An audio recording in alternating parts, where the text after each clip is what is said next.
আসসালামু আলাইকুম ওয়া রাহমাতুল্লাহ। লাইভে আপনাকে আমন্ত্রণ।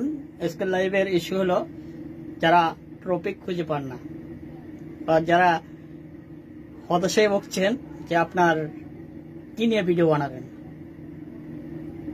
তাদেরকে আজকে এই লাইভে হয়তো আমার সামান্য অভিজ্ঞতা থেকে সামথিং কিছু টিপস উপহার দেব।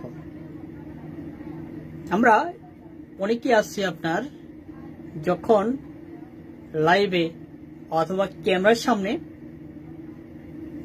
দাঁড়ানোর চেষ্টা করি বা কথা বলার চেষ্টা করি, তখন ভুলে যাই কি জানি মনে করলাম, কি জানি বলবো।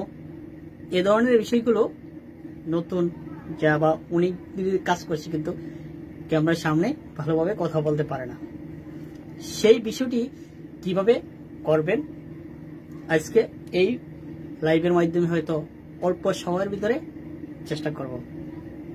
আমি বর্তমানে আছি লাইভে, ফ্যান বন্ধ আছে, মোটামুটি রুমের দরজা জানালার স্বভাব প্রচন্ড গরম, এর যতটুকু সম্ভব আপনাদের সাথে থাকার। তো সেই বিষয়টি, আপনি একজন স্টুডেন্ট, আপনি কাজ করতে পারেন পড়াশোনা নিয়ে, আপনি একজন ব্যবসায়ী, আপনি কি কি মাল কেনাবেচা করেন, কাজ করতে পারেন সেই বিষয় নিয়ে। আপনি একজন ফল ব্যবসায়ী, বিভিন্ন ফলের বিভিন্ন গুণাগুণ বা প্রাইস নিয়ে কথা বলতে পারেন। আপনি একজন অটো চালক, আপনি বিভিন্ন জায়গায় টিপ নিয়ে যান, অবসরে ওই টিপ অবস্থায় আপনি কথা বলতে পারেন। আর সবচেয়ে মজার বিষয় হলো, আপনি যখন অবসর থাকবেন, যদি আপনার কাজ করার আগ্রহ থাকে, তা আপনি একটি, যদি আপনার সৌভাগ্য হয়ে থাকে লেখার সুযোগ, তখন একটি কলম বা খাতা ডায়েরি যাই কিছু সামনে থাকে, আপনি কোন কোন বিষয় নিয়ে কাজ করবেন বা সামনে কোন কোন বিষয় নিয়ে ভিডিও বানাবেন, 1 নম্বর 2 নম্বর সিরিয়াল দিয়ে আপনি হেডলাইন গুলো লিখেন। যেমন আজকে আমি ঘুরতে গিয়েছিলাম সিঙ্গার ব্রিজ, ঘোরার মাধ্যমে আমি প্রায় 50 থেকে 60টা প্লাস ভিডিও এবং 40টার মতন ফটো আমি রেডি করেছি। কিভাবে করেছি, এই যে একটা দেখতে পাচ্ছেন, আমি এই ভিডিওগুলো 11/4/2025 আমি ঠান্ডা মাথায় কেরানীগঞ্জে বেড়াতে গিয়ে আপনার এই ভিডিওগুলো সিরিয়াল মতন আমি লিখেছিলাম, বুঝতে পারছেন। এই ভিডিও করতে গেলে সুবিধা হয় কি, আপনি যেই বিষয় নিয়ে ভিডিও বানাবেন, যে হেডলাইন আপনার মনে আসে, তখন আপনি ভিডিও বানাতে খুবই সহজ হবে, দেখতে পাচ্ছেন। সেম কাজটি আপনি করতে পারেন। আপনি ভিডিও বানানোর আগে ডায়েরি অথবা খাতায় সুন্দর মতন হেডলাইন বা টাইটেল যাই কিছু আপনি মনে করেন লিখে নেন। আপনি যেই বিষয় নিয়ে ভিডিও বানাবেন সেই বিষয় একটা হেডলাইন লিখে দিন। যেমন আজকে আমি রেস্টুরেন্টে খেতে যাব, এটা আপনার রেস্টুরেন্টে খেতে যাবেন, এটা যদি আপনার মনে থাকে ক্যামেরার সামনে, পরবর্তী কি খাবেন, কি আশেপাশে কি করবেন, বা খাওয়া দাওয়ার পরে যে ভিডিও হয় কি হয়েছে, বাকিটা আপনি অবশ্যই আপনার মনে থাকবে। সেই প্রত্যাশা থেকে আপনি যে এই নিয়মিত এই সিস্টেমে কাজ করেন, তো হয়তো আপনার কখনো আপনার টপিক শর্ট পড়বে না বা টপিক নিয়ে আপনি হতাশায় ভুগবেন না।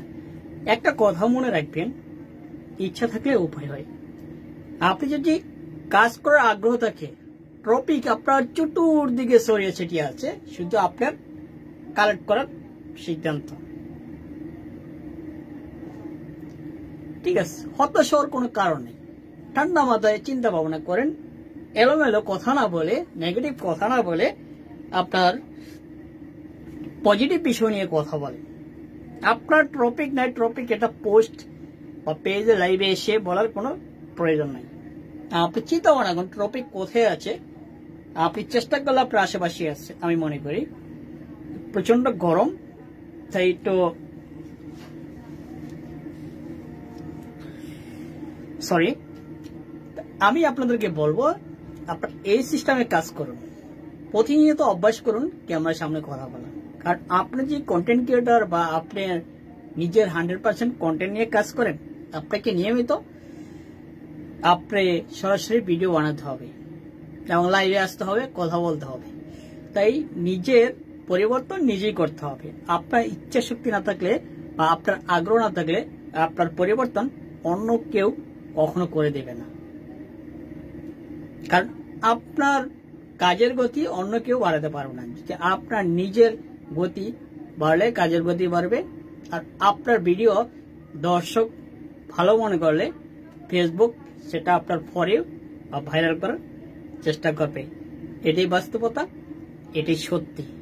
আপনি নিয়মিত কাজ করেন, অবশ্যই নিয়মিত কাজ করলে ফেসবুক প্ল্যাটফর্ম থেকে অনেক কিছু পাওয়া সম্ভব, সময়ের ব্যবধান। আর ফেসবুকের জন্য যদি আপনি ভিডিও তৈরি করেন, সেই ভিডিওটা আপনি চাইলে ইউটিউব, টিকটক, ইনস্টাগ্রাম, টুইট আর অন্যান্য সাইট রয়েছে।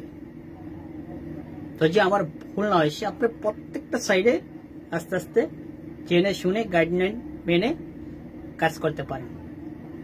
সেই প্রত্যাশা ব্যক্ত করে আজকের লাইভটি এইখান থেকেই আমি বিদায় নেব। সবাই সবার জায়গা থেকে সবসময় ভালো থাকেন। আসসালামু আলাইকুম ওয়া রাহমাতুল্লাহ।